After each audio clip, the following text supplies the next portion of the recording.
Namaskar to all the distinguished participants. I extend a warm welcome to the representatives from bioethanol plants, cattle feed manufacturers, all industry experts, researchers, and the other stakeholders present here today. Your presence underscores the growing importance of the convergence between the energy and the livestock sectors. It's indeed a pleasure to address this gathering on a subject of increasing strategic relevance, that is distillers, dried grains and solubles, DDGS. As we all are aware, India possesses approximately 20% of the global cattle population and nearly 50% of the global buffalo population, with about 25% share in the milk production. Despite being number one in the milk production in the world, average milk productivity of our animals remains relatively low. The average annual productivity is approximately 1800 kg per animal, compared to the global average of about 2700 kg per animal per year. So this gap is primarily attributable to inadequate nutrition, poor fodder quality, and also shortages of feed resources. The published reports indicate a significant deficit between the requirement and the availability of concentrate feeds, which highlights the need to identify and utilize alternate feed resources to bridge this gap. And I think in this context, DDGs hold considerable potential in mitigating the feed shortages and also improving the livestock productivity. Being a rich protein source, it also helps in optimizing the feeding cost, which determines profitability for the dairy business. As our country has made remarkable progress under the ethanol blending program, having achieved 20% blending target, I think this has led to the creation of enough ethanol production capacity, and about 500 distilleries have been set up in the country. And of these, about 60% are grain based. So they are primarily utilize maize and rice. So the byproduct of this industry, DDGS, is a good feeding resource for dairy animals and is being produced and utilized in many dairy developed nations across the world. USA being the leader of all, and India started grain-based ethanol production a few years back, and as a result, I think DDGS production in the country, which is about 3 to 3.5 million metric tons as of now, and this entire quantity needs to be utilized fully in the animal feeding.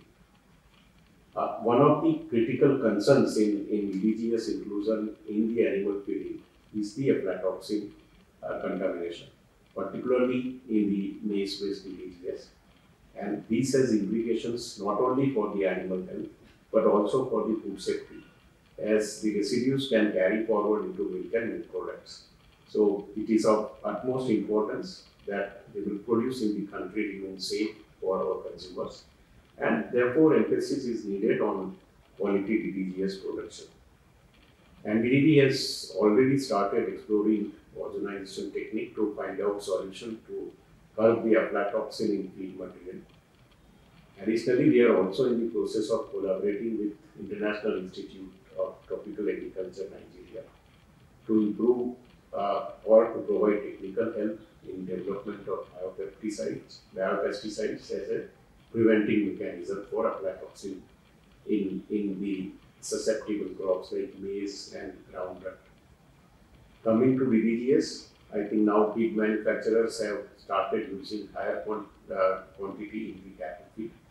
So while this process is encouraging, but the inclusion level in the cattle feed remains below the full potential of DDGS as a feed ingredient.